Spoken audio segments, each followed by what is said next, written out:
Hello YouTube, it's Speedrobo here with episode 4 of Vanguard Basics. Today we are taking a step away from the comprehensive rules and talking about deck building.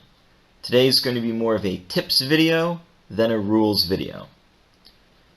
I've been playing this game for a very long time now, ever since 2012. And I get asked at my local shop all the time by the new players, "Hey Raiden, is this card good? Should I put this card in my deck instead of this one? What should I take out?" All these questions can basically be summed up to, how do I build a deck? So today, I'm going to be answering that question. How do you build your very own Vanguard deck? If you're new, if you don't really know what you're doing. So here's how I go about building a deck. Step 1, pick a boss card.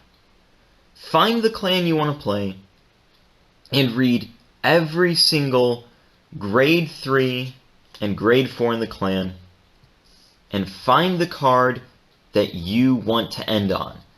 This card is going to be your final Vanguard. That's what you have to finish your opponent, to close out the game.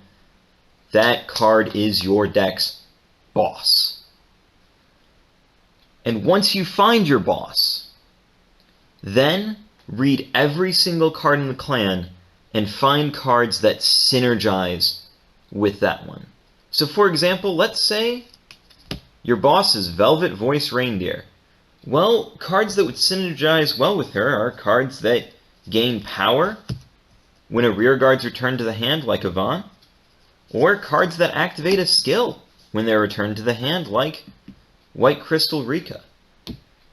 Keep those sorts of things in mind when building your deck and come up with a list of cards that you want to have in your deck that will synergize with your boss. Well, the next thing is, once you have your list, you probably don't have space in your deck for all those cards. You've got that 50 card limit. What do you put in? What do you take out?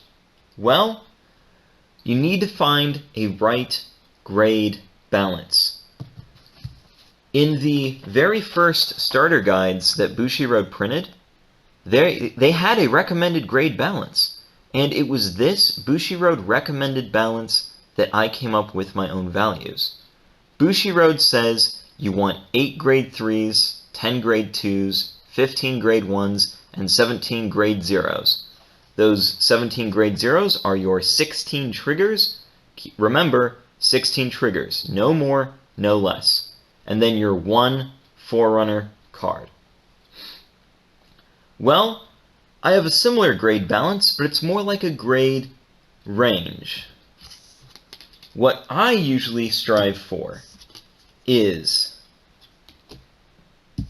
1 Forerunner, 16 triggers,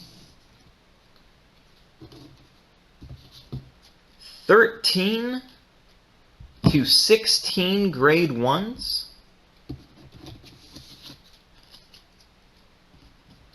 10 to 12 grade 2s,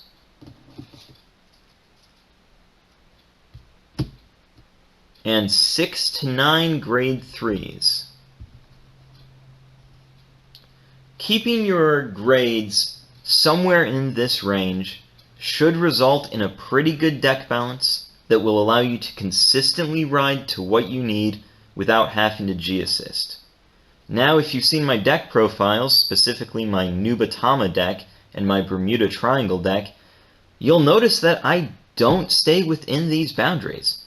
And that's true, I don't. It depends on the deck, but usually those boundaries for your grades are about what you want to stay in.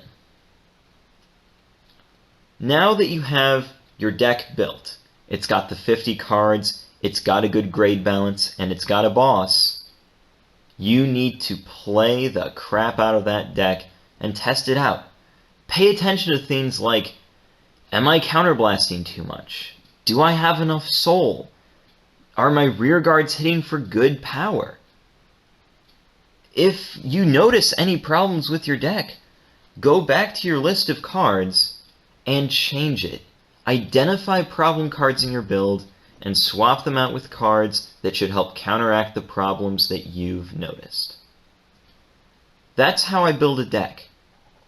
But in conclusion, what not to do. A great way to lose games and learn nothing is going online, looking at a deck profile, and straight up copying and pasting it without knowing anything about those cards, why that person built the deck the way they did, and why those cards work well together. That will put you on the fast track to losing games. Now, don't get me wrong. Looking at deck profiles to get ideas for your deck is great. But once you look at a deck profile, you have to then go read those cards, see what you think synergizes well. Because if you do that, you'll learn so much. Like I said, deck profiles are a great learning tool. But copying those decks and then playing them without learning anything will get you to lose games. That's my advice on deck building. Thank you for watching.